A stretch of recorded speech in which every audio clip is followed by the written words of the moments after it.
You're listening to the Good Old Boys Fantasy Football Podcast. Now here's your hosts, Kevin, Derek, and Alex. Alrighty, welcome in, ladies and gentlemen, to another episode of the Good Old Boys Fantasy Football Podcast. I am Derek, and I'm joined, as always, by your co-hosts, Kevin and Alex. Gentlemen, how are we doing this evening? Doing good, man. Now that some of the free agency frenzy has at least slowed down a little bit, we've had a lot of brackets busted.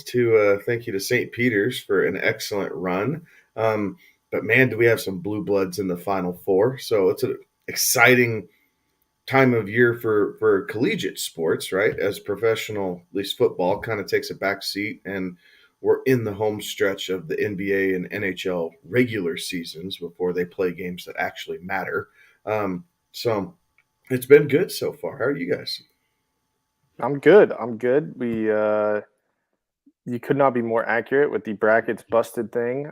Small glimmer of hope there with the Boilermakers. That went out the window pretty quickly. So that was the final four team of my main bracket that did me in there in the Sweet 16. So I don't know. I'll ask you guys this. This is completely off topic from fantasy football, but I'll ask you guys this. We do have Duke, North Carolina, Kansas, and then a team that I think a lot of people would consider to be a college basketball power in Villanova. I mean, of Recently. late, right? Yeah, of late, they've been a college basketball power. So is it more exciting to have four known college basketball entities, or would you rather have, a wild card in there rather than the blue bloods that are Duke, North Carolina, Kansas, and Villanova now this year? When it comes down to the Final Four, I like having the blue bloods in there. I like the tradition. I like, the history of these programs and what it means for these schools, because these blue blood basketball schools are not football schools, right? Like North Carolina, Duke, Kansas, Villanova, Kentucky even, right? You start getting into some of those. IU, historically, not recently, but historically, Indiana University. UCLA. Yeah. They're not football schools, so I'm okay with this for the same reason that I want to see a 8-team or more college football playoff. But I love having the blue bloods of college football compete because you're getting the best of the best. And the run that St. Peter's went on is awesome. Was really fun to watch. And those kids played so far outside of themselves. Kudos to them for being 18 to 23-year-old young men who rose to the occasion and slayed some giants, right? Kentucky, Purdue, Murray State. They were the Kentucky Killers there for a little bit, right? Yeah. The 21 game winning streak Murray State had, is that right? Yeah, it was something crazy, yeah, something like that. So kudos to them. But when it comes down to this, and you're talking Final Four or semifinals in your college football playoff, I want blue bloods. I want the best of the best going at it, because this kind of sets up what a lot of these players' careers are going to start to look like in their next adventure, because a lot of these kids that we're going to see this coming weekend, we will see in the NBA. So I enjoy the blue bloods. I like the Cinderella story up until about the Elite Eight. And then, okay, enough's enough. We've had our fun here. It's time for chalk to take over, and let's go. Yeah, I would agree with that. And really the only way that you're going to get more blue blood in this one is had you seen Kentucky or had you seen UCLA in there instead of Villanova. But Villanova has been a powerhouse over the last few years. And it's hard to tell a school that has 3 national championships that they aren't starting to get into that blue blood type of, realm there. Interestingly enough, I will, kind of bonus points here. If you guys can name the lowest seed for the NCAA tournament to have ever won a national championship, or the highest seed. What was the highest number seed that ever won the national championship? 10. Incorrect. I'll say a 6. Incorrect as well. Split the difference. It was an 8 seed. You get bonus points. You get bonus points if you can name the school. or the year that they did it in? 8 seed. NC State, 1966. Close. I know where you're going with that being the Jimmy Valvano one. No, they were actually a 7th seed on there. Ah, dang. So it's really That's a close. good guess. And it was right in the same type of time frame back in the 80s there, but it was 1985 Villanova as an 8th seed, and they beat North Carolina in the championship game that year. So, just kind of seeing all of this kind of come to fold here a little bit more, because there's a good chance, there's a legitimate chance that we could see an 8 seed Carolina play a Villanova in the championship game here. And, just imagine that, 40 years of retribution coming back there. I will say there's something to be said, and for the national title game, I know it'll be a little different, but especially for these Final Four games, the first games, they're playing these games in football stadiums, right? Like this game's being played in the Superdome in New Orleans, and there's something to be said about sight lines and how different it is shooting at a backboard, and the back of whatever it is that you're looking at is way far away. So there's something to be said about sight lines. I always say, whatever the over under is, I would lean towards the under, because players get a little tight. Sight lines are different. Those 3 balls that you think are automatic, while it may not change from court to rim, your eyes can deceive you a lot in those bigger venues. And not a lot of these guys play in football stadiums, play basketball in football stadiums. So that's just something to think about coming up as these Final Four games start. Right. And then the under was an overwhelming, hit rate on that one over the Elite 8 there as well. So yeah, I'm right there with you, Alex. That was one of those I was playing the under on every Elite 8 game, except for 2 of them. I took the over, and guess what? I got both of those wrong.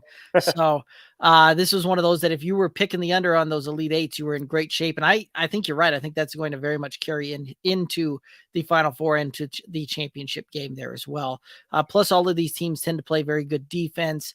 The offenses are good, but the defense is also pretty stout here as well when you start talking about this level of competition. So anyway, let's get into some football, shall we? Let's do that. Let's go ahead and do that. So guys, let's go ahead and we're going to head over into the first segment of the night here, and all inspired around NFL free agency and some of the trades that happened. It is the risers or the fallers. All of this happening off of the NFL moves that we've seen here over the last little bit. We're going to start with Juju Smith-Schuster. Do you see his ADP rising or falling this coming draft season? Juju's is skyrocketing because people are assuming that he is now the number one go-to for one Patrick Mahomes, right? I think people are overvaluing this quite a bit. You still have Travis Kelce. You still have Andy Reid, who is a very, very good offensive mind, if not a great offensive mind for the course of his career. You have Mecole Hardman coming back, which is going to, I think you're going to finally see him take that step, right? Because they drafted him now 3 years ago because Tyreek was in legal trouble. And so they drafted him with the mindset of, well, this guy could kind of be like Tyreek. And I don't know that Mecole runs as crisp of routes as Tyreek does. And I think that has cost him some playing time over the course of his young career.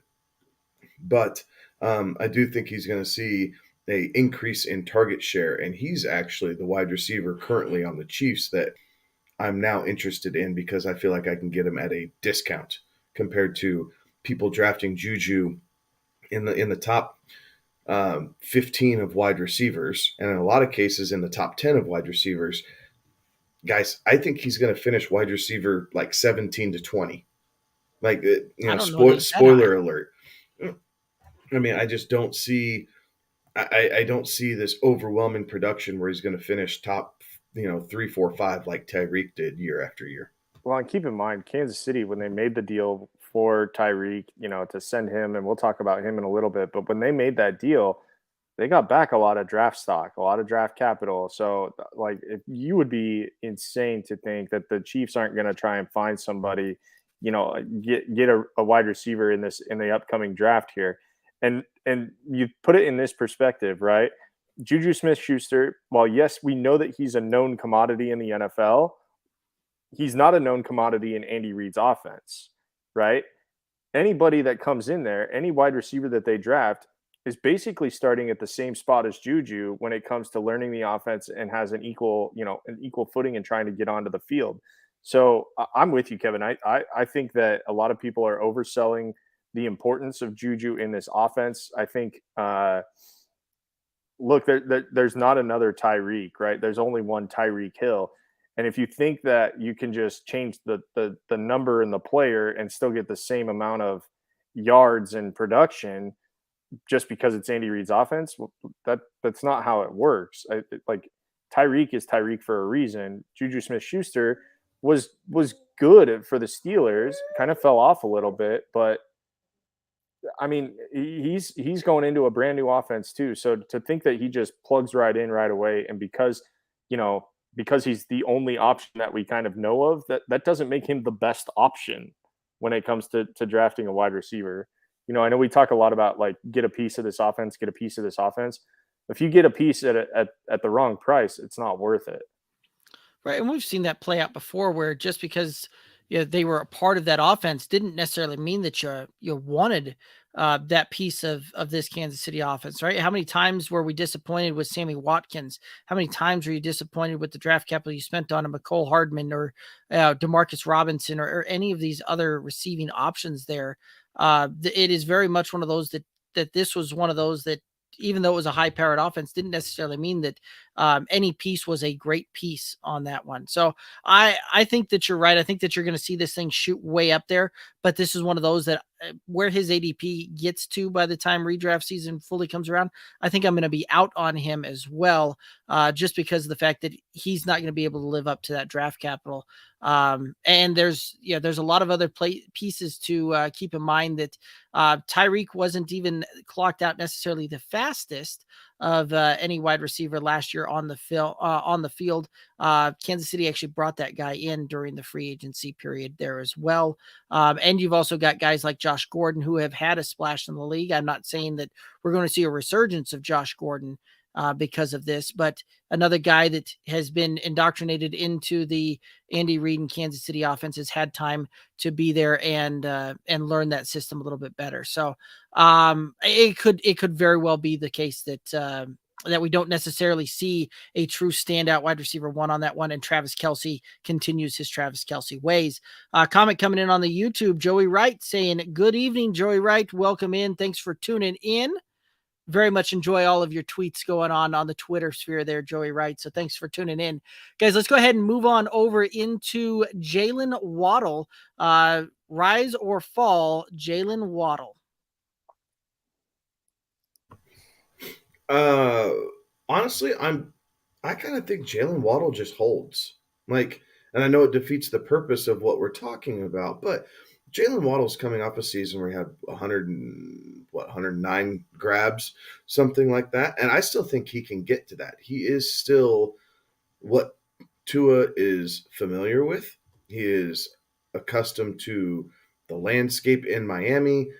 He doesn't have any off-field distractions like Tyreek has been known to have.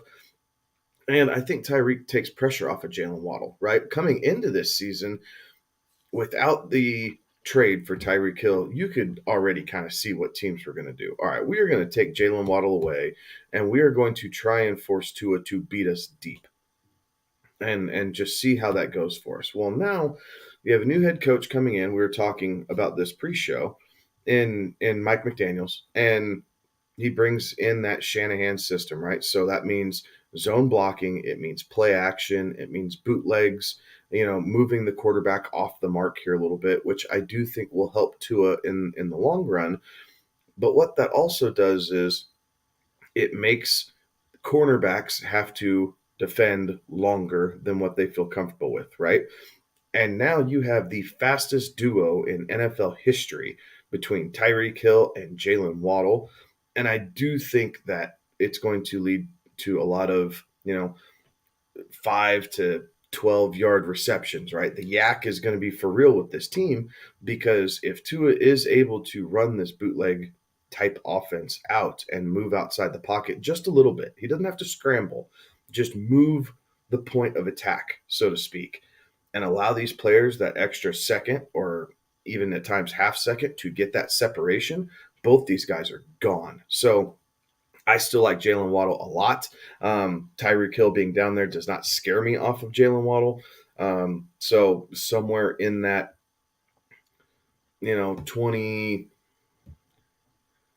I think he's going to finish probably somewhere in that 24 to 18 range is where Jalen Waddle is going to finish up. He's probably getting drafted higher than that right now, I'm guessing. I'd have to check current ADP. So maybe it is a faller just a little bit based off of where he's drafting to where I think I have him figured out. But he's going to be a very solid wide receiver 2 for your fantasy football roster this season. Yeah, I would echo that. I think it's intriguing because this is adding a piece, another stressor to the defense when it comes to adding Tyreek to that offense. So I mean, you kind of have to pick your poison week to week, which team or which guy you're gonna try to minimize his impact on the game. And sometimes you just can't do that. Tyreek is a game breaker. And Waddle is a game breaker too. I mean, they each have such unique skills and such speed that a 5-yard catch turns into a 65-yard touchdown. Like in the blink of an eye. So I like Jalen Waddle. I'm gonna be keeping my eyes out for him because I think a lot of people are gonna go for the eye candy, which is Tyreek. But I hope that Jalen kind of starts to fall down a little bit, and if you get him at the right price in that wide receiver 2 range, I think you'll be pretty happy with it. So there's a world where both of these guys can flourish in this system and go, right? Because you look at Devontae Parker when he was healthy last year, the games that both he and Waddle played in, Devontae Parker still got 22% of the target share. Like there's plenty of balls to go around there to the point where Devontae Parker was getting near double-digit targets in those games while Jalen Waddle was getting near double-digit targets in those games as well. So there's a world where you can see this one come to play. And I think that you're right. I think that Tyreek on the opposite side of Jalen Waddle only helps both of them out there because you got to pick your poison. You can only bracket one of the guys so much because if you try and bracket both of them, you still got guys like Mike Gesicki that you can, who's an extremely fast tight end, and the fact that they brought in a couple of running backs there that, can help try and keep that defense honest a little bit there as well from out of the backfield. So I like it. I think that you'll see him fall a little bit, not necessarily a ton. I think he'll probably stay about where he is kind of going now as redraft season approaches. I'm hoping to get a little bit of a dip there and buy that dip. Absolutely. Before we get into go ahead, Kevin. You're muted. Sorry, guys, real quick. According to FFC, they have their wide receiver rankings out based off of ADPs and everything else. So currently Jalen Waddle is the 18th wide receiver off the board. Okay. So we have that, but a couple of names that are super interesting around him. Tyler Lockett is 17. I'll take Jalen Waddle. I would agree with that. I find that very interesting based off the ADP data that they've collected so far that Lockett is going ahead of Waddle. Michael Thomas is 16. Still think I take Jalen Waddle. Higgins is 15. Push. Deontay Johnson's 14. All right. Yeah. And now right behind Jalen Waddle is Chris Godwin, which I understand if he's going to miss possibly the first couple games of the season as he's coming back from the injury. But then Amari Cooper, DJ Moore, Elijah Moore. Like wow. Yeah. Jalen Waddle, absolutely. I would agree with that. So really, we've kind of seen the floor there, right? Like we think he's a top 15 wide receiver. Yeah. Based off of that, at least as far as pre-draft goes and what the optics of that offense is going to be. So you have until middle of the 4th round maybe early 5th round. The time, that's basically the time frame you're looking at right there to try and draft a guy like that. So sorry, I just pulled that up. And to your point from earlier, Kevin, that puts him squarely in where you would be drafting a wide receiver 2 for your team in a lot of cases. Depending upon if you go running back heavy, you might have to be wide receiver 1 for your team. And I think I'd still be okay with that. We saw him produce well. Before we get to our next guy, though, we do have a question coming in on the YouTube. Dynasty Pylon asking a keep trade cut question here. And the keep trade cut is Tony, Ayuk, or Gallup. Who you keeping? Who you trading? Who you cutting? I'll go quickly here because I have my answer. I'm going to go safe here. So I'll go safe. I will keep Michael Gallup, see what I could get for Brandon Ayuk, and trade Kadarius Toney. I think cut Kadarius Toney. My bad. I agree with the Gallup thing. Like that's probably where I keep, only because say what you want about the Cowboys offense. I trust Dak Prescott to get Michael Gallup the ball more than what we saw last year out of Brandon Ayuk with Jimmy G at quarterback, and kind of a really big regression year from Brandon Ayuk after he was drafted ahead of Debo in most cases. Yes. And then fell off the face of the earth. So I agree with that. I'm going to keep Gallup. Where I'm going to switch is I'm going to try and trade Kadarius Toney. Like, I still think that if you can find the right guy, there's a lot of buzz around this guy still. We saw in a very small sample size that game, the first game against Dallas last year, where he just went freaking bonkers against the Cowboys. So if you can find, the right football mind, you can get something for Kadarius Toney. And I'm probably cutting Ayuk because if he puts up, another stinker or two, and I feel like I need some depth somewhere along the lines, like I can probably turn around and pick him up off the waiver wire. Like, he will be the guy drafted last out of this group of 3 in a redraft situation. So keep Gallup, trade Toney, cut Ayuk. Yeah, I think I'm probably going to be pretty close with you there, Kevin. I know Brandon Ayuk burned a ton of guys last year, and I don't know that the trade value is going to be up there where it honestly probably should be. He did have the better year between him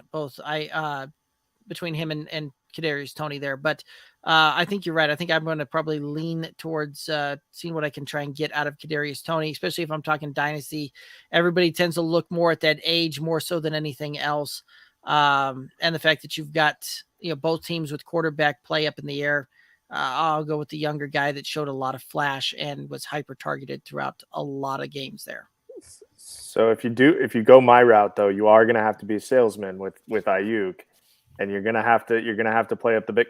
Well, Trey Lance is Trey Lance. He could have a year. True. Yeah. But yeah. And I don't know that I could argue either way between Toney and Ayuk for sure. Like, yeah. I don't think you're wrong in your thinking, Alex. They're close. To me, that's just where I would play it out. But Gallup's the clear guy that I would keep in that situation because they have the most stable quarterback room. You know what you're going to get. Yeah. And he's the clear number 2 right now. They lost Cedric Wilson. They traded away Amari Cooper. Like, it is CeeDee Lamb and Michael Gallup there. So know exactly what you're getting from that Cowboys offense coming into the season. And the beautiful thing is Gallup will primarily play the X in that offense there, right? CD will shift a lot between the Y and the Z on that for those route trees there. Whereas you'll see Michael Gallup line up as the X and play on the outside. That's where he really makes a home there. The only thing that slightly concerns me about him is him coming back from that injury. Saw some reports that, Jerry Jones saying that he may not be ready to go by the beginning of the season and may miss the first 3 to 4 games there. So it's something worth keeping an eye on, something worth notating there. But I still believe Michael Gallup long-term more so than Brandon Ayuk or Kadarius Toney for sure. All right, let's go ahead and get back into the rise or the fall. And that is going to move us into Marquez Valdez Scantling, another guy that the Chiefs brought in and signed this year. Marquez Valdez Scantling, are you rising or are you falling on his ADP? he's rising for all the reasons that Juju's rising, right? Just not quite to that extent. Valdez Scantling has shown flashes in his career at Green Bay, but when it mattered most, when Devontae Adams was down, right? Whether it was a couple seasons ago, was it his calf or his ankle, whatever it was that kept him out of a couple games, MVS was a no-show. The same thing the year prior to that, where, again, Adams missed a game, concussion, I believe that one was, and you kind of expect this guy to step up and Rodgers to really feed him the ball, and MVS really struggled as an X. Like, he is not a great number one option. Patrick Mahomes typically spreads the ball out a little bit more to his third and fourth options than Aaron Rodgers does. We saw that with Byron Pringle, Demetri Robertson. Like, they find ways to get in the end zone. Mecole Hardman, right? And it's not necessarily consistency, but I like MVS for a best ball format and think I can capitalize on those highs where he's able to get behind the defense every once in a while and have Mahomes hit him. In a redraft league, I mean, if he's still on the board and I'm looking for like a fourth or fifth receiver, someone to fill in on bye week, something like that, I can take a flyer because the offense is right. But I'm not drafting him to be a starting wide receiver on my fantasy roster this season. Yeah, he's a bench guy at best. Yeah. I mean, he's a plug in on a weekly basis, or on a week to week basis, maybe plug it in. But like, again, I just don't see his stock being, I think, less than Juju, and I'm not very high on Juju. Yeah, I mean, they certainly signed him to a better deal than Juju. Juju was heavily laden with incentive type of deals, whereas Marquez Valdez Scantling got the 3-year, $30 million contract to it. But when it's all said and done, I'm going to be right in the line with you guys there. Well, I think that his ADP is going to be on the rise. It's not a rise that I'm going to be looking to capture there as well. It's a guy that I'm going to let somebody else take him. And more than likely, I'll be able to capitalize. If I really want him on my team halfway through the season, probably be able to get him off the waiver wire would be my guess on that one. Bill Romanowski chiming in. Let's go. Going for a three-peat in my fantasy league. Absolutely, Bill. Let's go ahead and get that one again this year. Love the comment there. But yeah, I'm going to be out on MVS. I do believe from where his ADP is ultimately going to get to. He's a fast line guy, right? Like, when you look at it, the only guy that ran faster on-field clock speed was MVS, ran slightly faster in a miles per hour basis than what Tyreek Hill did, but it's all straight line speed. He doesn't have the wiggle that Tyreek does and doesn't have the ability to necessarily get in and out of cuts and really become havoc for the defense there. So I'm going to be out on him. Let's go ahead and move to Hunter Renfrow, who obviously is going to be affected by the big news coming out of Vegas where Devontae Adams got traded over there. So guys, rise or fall on Hunter Renfrow? I'm actually taking the rise on Hunter Renfrow. I think Devontae Adams is going to take a ton of pressure off of Renfrow and Waller both. Bringing in Devontae Adams, you're almost guaranteeing the same type of situation, right? Knowing that Aaron Rodgers isn't, let me word this correctly. The Aaron Rodgers Devontae Adams connection was very special, right? And we saw things that they did where they could just read each other's mind or give a look, and they knew that Adams was going to break off the route in a certain way, and Rodgers knew exactly where he was going to be and how to find him, right? The regular season game against the Niners, dumb throw by most accounts, there to set up that game-winning drive where he went over the linebacker and then right between the two safeties where Adams came down with it. But it works because they had years of history. Derek Carr does not have professional history with Devontae Adams. Yes, they played together collegiately. Yes, that there is some sort of historical rapport there. But it's a lot different playing games at, Fresno State than it is playing in the NFL. So not that they can't build that rapport, but I think defenses are going to do what they can to make sure Adams doesn't beat him. So while Adams is taking two across or down the field with him, it allows Renfrow to keep doing the same things, right? He's that jitterbug, for lack of a better word, right? He's that slot receiver, that shifty guy. I actually think this helps him in the red zone even more because teams are going to be so concerned with Adams trying to high point the ball in the back of the end zone. You're going to see some more, whether it's a bubble screen or just some short cutoff routes that Renfro is going to be able to run and fall into the end zone. So where he falls back and maybe has a little bit of regression on the receptions, I do think the extra 3, maybe 4 touchdowns over the course of the season, because teams are going to be focused in on other options, more than makes up for that difference.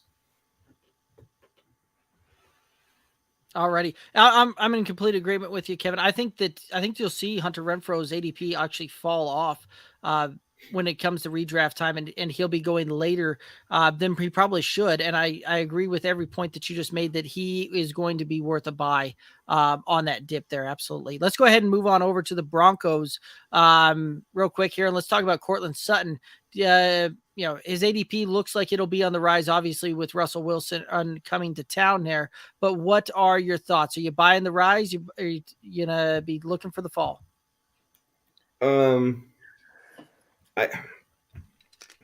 This sounds so homer. I really want to buy the rise. I really do. Cortland Sutton is built and is a true X receiver. And I think people have forgotten how good and dominant he is and can be with competent quarterback play. The beginning of the season last year, they were really fixated on trying to get Sutton deep behind the safeties. And no fault of Sutton's, right? He beat coverage most of the time, but it was subpar throws from the quarterback, whether it was Bridgewater or Drew Lock when he got in the game later in the season, that caused that to look less than, right? So a lot of those 4 catches for 54-yard performances, it was a yard away from being a 5-catch, 120-yard performance. And the one thing that Russell Wilson does just as good, if not better, than anybody in the NFL is throw the deep ball, right? Like, everybody's in agreement with that. Russell Wilson's deep ball is top 3 in the NFL, and semantics at that point, right? We can all sit here and pick a different quarterback and try and argue it, but Russell Wilson's in your top 3. So I think Sutton gets a big boost from that. So I'm buying the rise. I still think he's getting faded because he's a Denver guy, and most of the time Denver's a flyover state, right? In football language, they don't think of Denver very often. So I'm liking Sutton because I feel like I can still get him cheap. I can pick him up as my wide receiver 3, and really he's another wide receiver 2 with potential wide receiver 1 upside, depending on how many times he can get in the end zone. Yeah, I mean, with Cortland Sutton, the problem is, we're talking about these guys that are receivers, and I've said it once, I'll say it a million times. As a receiver, you're only as good as the guy throwing you the football, and he hasn't had a very good, guy throwing him the football over the course of the last 2 seasons. So, and he was hurt, the year before. So, I want to say that he will have this breakout season. I want to say that he will finish in a wide receiver 1. And I think it's possible, given everything that I've heard from, what Nathaniel Hackett has said about how he envisions his offense with Russell Wilson, and which I heard in an interview, he said, Russ and I are talking every day. I talk every day to Russell Wilson. The offense is going to be whatever Russell Wilson wants the offense to be, which I think is an incredibly smart way. I mean, you hit your wagon to a dude that's already won a Super Bowl. Smart thing to do. I mean, we saw what he could do with Aaron Rodgers. Granted, he wasn't the one really calling those plays for, a majority of the season. And Aaron Rodgers had, carte blanche at the line of scrimmage to get into whatever they wanted. I still think that that's going to benefit. And so if Russ truly wants to cook, that's going to mean unleashing it every once in a while. And who better than Cortland Sutton on that roster to unleash it too? So I'd like to think that connection works, and that, Cortland Sutton finishes in wide receiver 1 territory. Whether or not it actually comes to fruition, I don't know. My feeble Broncos heart won't allow me to get sucked into that right now. But even if he finishes at wide receiver 18, okay, you're drafting him at wide receiver 30. Easily. Right? Your value is still there. And Cortland Sutton have this emergence. And don't forget, you have Jerry Jeudy and Tim Patrick both, right? Mm-hmm. So it's not that Denver is short of mouths to feed. He won't have to force feed the ball to Cortland Sutton. It might be, okay, it's the DK and Tyler Lockett syndrome, yeah. Right? And not Cortland Sutton is not the physical specimen that DK Metcalf is. So bear with me here a little bit, but I'm talking about he gets hot for a couple weeks and then teams shift their coverage over to Sutton. And so now it's Jeudy or Tim Patrick, and maybe they get hot for a couple weeks until teams kind of balance out their coverage and shift back and everything else. Like it's a game of chess, right? Russell Wilson has shown over the course of his career that he can play that game of chess because he has been able to balance two wide receivers for most of his career, right? You had Baldwin, and then you had Baldwin and Lockett, and then you had, Lockett was kind of by himself there for a season or two, and then you had DK come in, and then he was balancing it out. So Russell Wilson has shown that he understands how to play that. For the most part, he's not going to force feed anybody the ball. He is a smart enough quarterback that he will take what the defense gives him in large part. And it's whichever guy's going to work the hardest to get open, right? If it's Judy's day and he's just torching the cornerback and getting behind him, you might see 7 catches for 135 yards and 2 touchdowns out of Jerry Jeudy this year. Like, that's entirely plausible. But it's the same thing for Cortland Sutton, right? As we said before, if he beats the defense and Russ throwing that deep ball, we're going to see big games out of both these guys throughout the course of the year. I love Sutton and Jeudy in best ball as well as redraft for that reason, because you'll be able to capitalize on their best of the best weeks. Yeah, no, absolutely.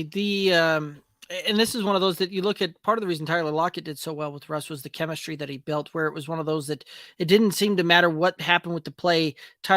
Russ knew where Tyler Lockett was going to be at all times on the field. And it's going to come down to which one of these receivers can ultimately do that with Russell Wilson there. Now, one of the things that I do really like about this one as well is the fact that I don't know that you're going to see Jerry Jeudy really kind of break out behind the defense and really try and take the lid off. Like you saw a lot of those moon balls go to Tyler Lockett in this one. I think you'll see him work a little bit underneath, but the fact that you've got 2 very big body type of receivers that are good contested catch guys that can play on the outside, and both Cortland Sutton and Tim Patrick there, I think it only benefits Russell Wilson and how that they can do that. Now, one of the other things that I am very excited to see how this one ultimately plays out is the fact that Jerry Jeudy is going off the board first right now for wide receivers being taken, whereas Cortland Sutton is typically a round behind him, and Tim Patrick is several rounds behind that one. So this is one of those that I'm going to be targeting Cortland Sutton. I'm going to take the lower receiver as far as an ADP, because I think he will end up finishing better than Jerry Jeudy this year. And the fact that if I miss out on that one, I've got the hidden gem in Tim Patrick, who I think will have an excellent year this year there as well. So, and this is, I'm sure some people will call this a Homer quote, but this isn't. This is the absolute best total offensive unit that Russell Wilson has ever had in his career. This is arguably the best offensive line that he's ever played with. The total receiving core of Tim Patrick, Cortland Sutton, Jerry Jeudy, and Albert O are, I'd say, better than anything he's ever had before. And Jameson Williams is every bit as good as Chris Carson has ever been, maybe second only to Marshawn Lynch when he was going beast mode when the Seahawks were competing for Super Bowls, right? Like, so we'll give Lynch his due. He was the clear best. But as a total package, Russ has never had an offense with this many weapons or this much natural, I'm not going to say natural talent, but this much overall talent combined than what he has right now in Denver. So I'm expecting big things. I think you will see Russell Wilson be in the category MVP discussion, right? Because that's been the big knock. Like, he's never even received a vote for MVP and everything else. I do think that changes this year.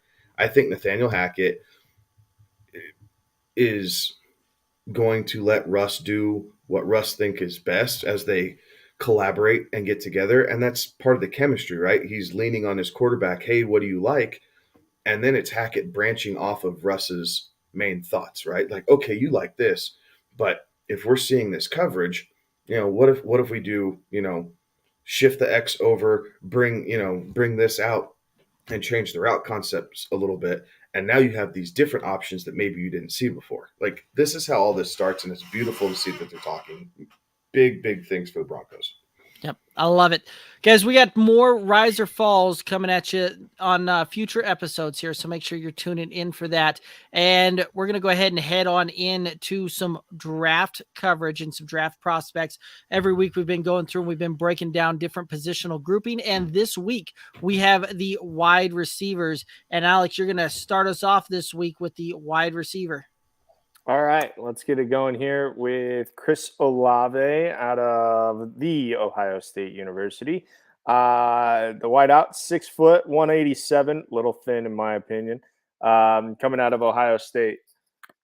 A true professional would have had his notes pulled up right to go. Here we go. Speedster, 4.39 in the 40. He's got a big wingspan, and I remember I was watching the first game of the year. Ohio State at Minnesota. It was a night game, and I remember him just tearing up the Gophers. And the Gophers weren't a bad team, but it seemed like every time he touched the ball, he was finding the end zone. He had 4 catches in that game for 117 yards and 2 touchdowns, backed it up against Oregon the next week, and just continued his tear through the Big Ten. Unfortunately, Ohio State didn't get there towards the end of the year. But Olave was certainly a bright spot in that offense. And I know that it's Ohio State and that wide receivers are big, but he does need to put on a little bit of weight. Otherwise, I think he gets tossed around a little bit too much in the NFL. But we've seen some of these smaller guys come out, guys that we were just talking about, Jalen Waddle. We've seen guys like Jerry Jeudy, these not very big guys have carved themselves out pretty big careers. I see Olave going in the first round. I don't know that unless some things happen in front of it, but I'm pretty sure Olave is going in the first round. And he'll be, I think, an immediate impact. There's a saying in football that the further away from the ball you are, the easier it is to get on the field. And at wideout, I think that's where Olave can shine.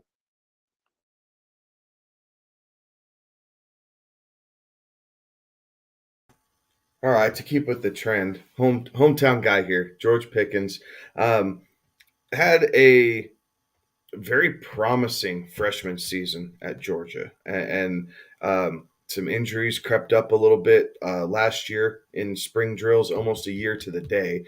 Tore his ACL, fought all the way back to get in for the semifinals and national championship game. So it shows his grit and determination. Big-bodied receiver, 6'3", 295, has a wingspan of 78.5 inches. So, he has a big catch radius. He does a very good job of high-pointing the football and contorting his body to come down with contested catches. So he is one of the true X receivers in this draft. At 200 pounds, he came in and ran a 4.47 40, which he wasn't overly thrilled about, but it was definitely up there enough to be in the upper rankings of wide receivers. So I think that his biggest challenge is going to be continuing to block in the NFL, right? Like some of these teams, you look at the Rams offense and the Browns, for instance, really want wide receivers who block well. Pickens understands the concepts coming from Georgia where they demand that of their wide receivers. But at times he does let go of his block a little bit too easily. But as far as him being able to run all the routes, yes, check. He can get behind the defense, yes, check. And he understands the game of football very well. So I think he's probably going to go towards the beginning of day 2. There is a slight possibility that he could go at the back end of the first round, just kind of depending on how the draft shakes out. But overall, whoever drafts Pickens is going to be extremely happy because he can walk into your room and really put the pressure on for the X or the Y to start out with and be a force on the football field for any team that drafts him. Alrighty, I got Jameson Williams, wide receiver out of Alabama. He's a junior, 6'1", 179 pounds. So again, a little light framed here. Tore his ACL late in this season here, so we don't have an official 40 time on that. But the kid is a burner. And he can absolutely get off the line with a lot of speed, a lot of acceleration with instant go on that one. He is very long limbed, has a great catch radius on this one, and has very quick hands with this as well. One of the knocks on him is he can be a little inconsistent from tracking and kind of finishing routes a little bit. The press coverage could be a little bit of an issue. I'm not looking for him to be a great contested catch receiver right out the box there. And it was something that he didn't necessarily have to deal with much in college, being a contested catch guy, because he was just kind of always open. He would be great in a slot receiver. Really can get out there and make some things happen there. This guy really is just a big play looking for a place to happen. He will be a starter on this one. He could grow into a great receiver.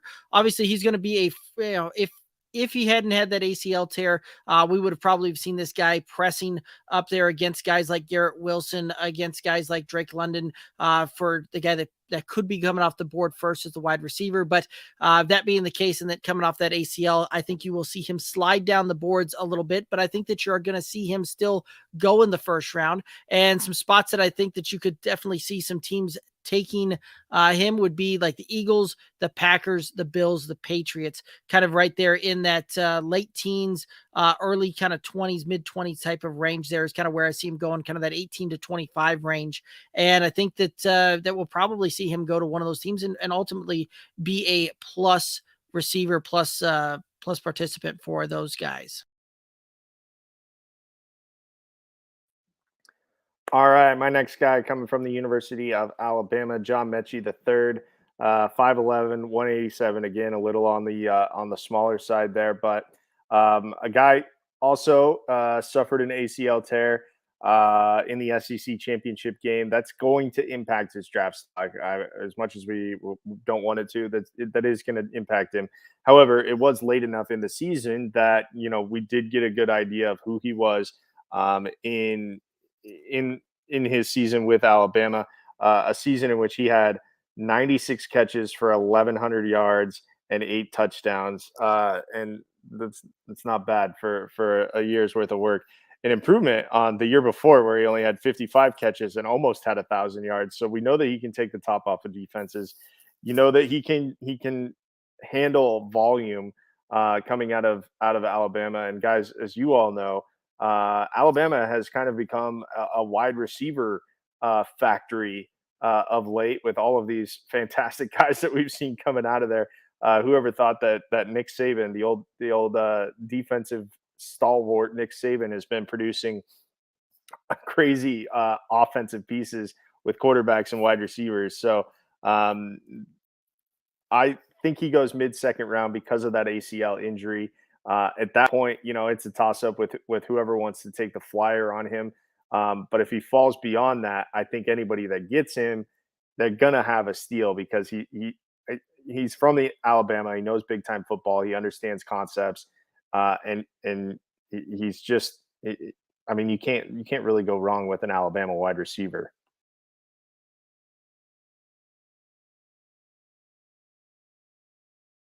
David Bell, wide receiver out of Purdue. We don't really talk about Purdue wide receivers a whole lot, but here we go. Had 93 receptions last year for 1,286 yards.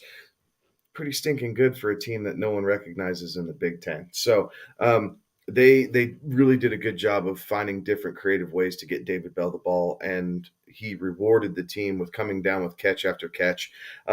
He's 6'1", 212. ran a little bit slower than people thought at the combine, ran a 4.65. So maybe just a touch slower than I think what was expected of him, but overall that speed is still good enough to translate to the NFL game. Has very soft hands. He does a great job. Again, coming down with just about everything tossed his way. He has a great contested catch percentage as far as being able to come around with it. He does a good job of running short and intermediate routes and can get behind the defense from time to time. Overall, I think he's going in. I see him going in the third round. Not quite the star power or the pedigree as some of these guys before him, but to the same aspect is he's another one of the few guys that is probably more of a true X than not for the NFL game. So he's going to be a little bit of a work in progress, but you could see him get picked up at the back end of day 2 and find ways to contribute right away as he polishes a little bit of his route running and gets used to the NFL game. Alrighty, Johan Dockson. He is a wide receiver out of Penn State, senior, 5'11", 178 pounds. This guy here put up some decent numbers when it came to the 40, a 4.43, 40-yard dash. He's very quick off the ball, instant acceleration with it. He's got some crafty routes that he'll run there and create some separation with those routes. He does have some good hands, and what is nice about watching him there is he catches the ball away from his frame. We see a lot of times these players coming out nowadays that catch the ball with their pads, let the ball hit their body, and they secure it that way. This guy catches it with his hands, and he has great grip strength to hang on to it. He can track the ball and high point it as well. Does a good job with that one. He's elusive after the catch, but doesn't have great speed. Really not a powerful runner when he gets kind of out there in open space. So while he can be elusive, he's not going to break a tackle. And in fact, arm tackles, you've seen him be brought down with arm tackles in the open field. Where I think that he's going to thrive is really going to be kind of as a perimeter receiver. The in between the hashes really are not going to be a strong suit for him to start with. And this guy's going to go in kind of a late round 1, possibly slipping into a day 2 type of wide receiver. Again, teams that I think you'll probably see them take a stab at it would be the Packers, the Lions, the Jets, kind of down there in that mid to late first round, early round 2. All right. Last guy is a guy that I happen to know well. Christian Watson, a guy who is screaming up draft boards right now, had an impressive combine, showed out, obviously coming from the factory that is North Dakota State. He is huge, 6'5", 6'4", 208. He is fast, 4.36 40. At 6'5". He's got a big wingspan as well. He's good in space. He can run the jet. He's a deep threat because of that speed. And again, like I said, he is screaming up the draft board. And last year, guys, just to put this into perspective, he had 43 catches, which may not sound like a lot over the course of, they played 15 games North Dakota State played when you factor in all of the playoffs and everything as well. So he only had 43 catches, but he had 801 yards. The next closest guy on the roster had 20 catches. And Watson did it in 3 fewer games. He missed a few games with an injury. So he had 801 yards and 7 touchdowns. He averaged almost just over 18.5 yards per catch. So he's a guy that's big. They utilized him in different ways because teams started to key in on him and make sure that he wasn't going to beat them deep, especially this last season. And so they would use him in jet sweeps, just any way to get him the ball. So he's good in space with that as well. The other thing that I will remind folks is that his redshirt freshman year, he was getting passes from a guy named Trey Lance. So he knows a thing or two about seeing balls come from an NFL caliber quarterback. That year, by the way, his redshirt freshman year, he led the team in catches with 34, led the team in receiving yards with 732, and he had 6 touchdowns. He averaged 20 yards a catch in that. And if you think like, oh, well, he only had, the 800 yards on 43 catches, which again is astounding. Keep in mind, North Dakota State's a run first offense. They ran the ball about 65% of the time this last season, and he missed a couple of games. So even with that, he knows. The other thing that I'll add to it, he understands how to win, which I think is one of those things that you can't really measure, right? And whatever you want to say about the level, FCS, FBS, D2, D3, if you understand how to win, you understand what it takes to win, and that is just as powerful as any of your physical attributes. All right, my last guy for the evening is Treylon Burks, wide receiver out of Arkansas, 6'2", 225. Treylon is an amazing route runner, guys. Like a really, really amazing route runner. He ran a 4.55 40, so very good for a man of his stature, but just really understands how to set up routes on defensive backs. He has tons of lower body strength, has really good balance, has no problem going up to high point the ball, as well as the ability to get behind receivers, as we saw this past season in the SEC. He is a guy that I'm thinking goes middle to back half of the first round. Teams like the Steelers, the Patriots, possibly the Packers, possibly the Eagles, depending on how the board falls, that type of thing. But again, another guy who can come in and, because of his route running ability, make an impact right away. He's not going to have to sit and develop very long. The biggest thing that he's going to have to work on is his run blocking. He gives up on blocks too easily. So that's something that the NFL coaches will continue to work on him with. But he does have the frame to be a explosive run blocker once he buys into the concepts. So Treylon Burke is going to be an excellent add for teams kind of in that middle to back half of the first round, and a guy who should make an immediate impact for them. And my last guy of the night, I've got Drake London, the 6'4", 219 junior out of USC. And this guy is kind of the real deal. This is one of the guys that they're expecting to either him or Garrett Wilson to kind of come off the board first, depending upon the team that takes that first wide receiver. It wouldn't surprise me to see that one. He is not necessarily a burner, right? He is going to be a possession style type of receiver in the NFL. He is runs a 4.5 40 on this one, has that elite size, has a lot of length to him. One of the best things about him is that he works back to the ball and can make good contested catches. He uses that frame really as almost like a basketball player, will box out the defender and secure the catch. While he has the build to play the X, we've seen him play a lot of the slot receiver in college there. And a lot of that, I think, has to do with the fact that he doesn't necessarily have top end speed, and that speed's not going to allow him to run by and run away from defenders. So a yak could be a little bit of a premium for him, but he does have very strong hands. And again, he's going to be one of the best wide receivers in this class. Certainly will be one of the top 3 off the boards. And the teams that I think are going to be looking to try and snatch him up is going to be like the Jets, the Falcons. I could see them jumping into the fray there as well to try and bring a guy like Drake London into the fold down there in either New York or Atlanta.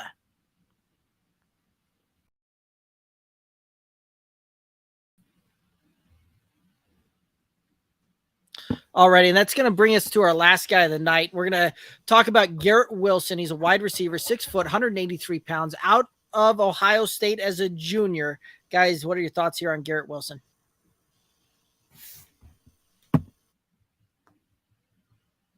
Kevin's muted. 2. Dang it. Sorry. Garrett Wilson is extremely explosive, right? Ran a 4.38 40, 6 foot, 183 pounds. So has a good wingspan for that 6 foot frame at 77.5 inches. So he does have a big catch radius, which helps. Obviously, being the Blazer, he can get behind teams, but I do think he struggles a little bit with concentration. You'll have some drops as he kind of gets going. I see a lot of almost like Henry Ruggs, right? And the player, not the person, the player, okay? But has elite speed, has the ability to really put pressure on the secondary as he's going up the seam and on the outside. So he does a good job going along that sideline and coming down with catches. But I do worry that playing outside too much, he's going to get jammed because he does tend to come off the line a little bit upright, if you will. So cornerbacks are obviously going to be looking to, stick him and get a hold of him really quick to kind of take away some of that speed. But overall, top 3 receiver in this draft class. I know a lot of people have him ranked 1. I'm not necessarily buying that, but I understand the point of opinion where people say, no, this guy's the clear number 1 right now. In my opinion, it's Jameson Williams out of Alabama. Even with the injury, I think he's probably the best receiver in this class. But the guy produces, right? Garrett Wilson produces. We saw that at Ohio State time and time again. So he's absolutely able to step right into a starting role and really kind of help take the top off of a defense and expand your parameters in an offensive set. I will say, and this was a trend that we saw, I mean, it's been a trend for a while now, but the trend that we're seeing is that there are so many talented wideouts. Obviously, this draft class is going to have a lot of them. I remember when we were talking about, going through our drafts last year at looking at, for our fantasy drafts, looking at receivers and just, man, it seemed like you just couldn't go wrong with, the top 36. I think at some point, take away the top, 4 or 5, but between, top 6 and top 36, I mean, it was kind of a crapshoot as to which guys would be what.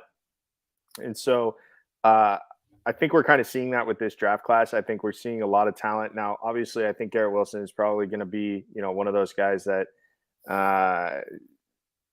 leans higher towards the top 6 than the top 36, if you catch what I'm saying. But there's just such an embarrassment of riches at the wide receiver spot. And in a league geared towards offense, geared towards, none of these guys have to worry about getting their head taken off by Steve Atwater if they cross across the middle. If they run a crossing route like that, that's gone.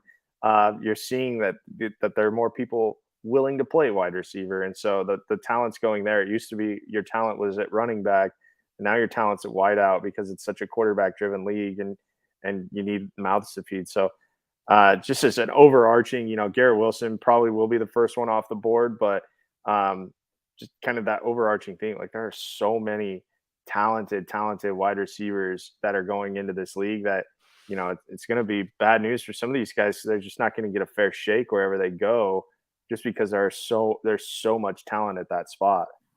Right. Yeah, and there's a lot too to say about this one as well. And Garrett Wilson's a guy that I think is going to end up playing, primarily in the slot again, right? Like that's kind of been the overarching theme of most of these receivers that we've talked about tonight is the fact that we see them more as a slot receiver than a true true wide receiver 1 for most of these rosters. And I think Garrett Wilson will be similar there as well, right? To Kevin's point, he's a burner, got a ton of speed out the gate, but he does need some polishing when it comes to route running there. And it's one of those that, again, that because of some of that speed and because of some of the separation that he was able to get off of playing against college guys, especially on these deep routes, he really, I think we could see him take a little bit of time to translate his game to the NFL just a little bit here. So one of those that I think you will see him ultimately, come off the board as the first wide receiver. But again, it's one of those that these NFL teams that are spending up on these wide receivers that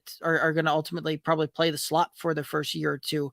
That's one of the things that kind of blows my mind a little bit with where the game's kind of translated to, because it used to be that a slot receiver, you'd see the NFL teams not spending more than a 3rd or 4th round pick on. And now we're consistently seeing teams go out there and spend a day 1 pick on these guys. So very interesting, but I do agree with the assessment that he is going to be a top 3, likely the first overall wide receiver off the board. Guys, any other thoughts on these wide receivers or Garrett Wilson? All righty. Well, guys, I do believe that that's going to take us down here to the end of it. Any final thoughts out there for the viewers and listeners? Lots of really good. There are a lot of really good receivers in this draft. No, and I know we only touched on 10, right? Yeah. We each had 3, and then that. But there really are, like, especially coming from lesser known schools, right? Sky Moore out of Western Michigan is getting a lot of rep right now, and he's a guy who's starting to climb up draft boards. Calvin Austin's another one out of Memphis who's been able to do some things. So there's plenty of wide receivers abound. And some of these guys are going to make real impacts in the NFL, and some of these guys just aren't, right? Like, that's just how every draft goes, hits and misses. But on paper, this is a very deep wide receiver class. It's not quite as top heavy as we've seen in years past with the clear cuts of Judy and Lamb and Justin Jefferson and Jamar Chase and those type of guys. But much like the rest of this draft, this is a depth draft. Like, we've said this, or I've said this specifically over the course of the last couple of weeks, breaking down these guys.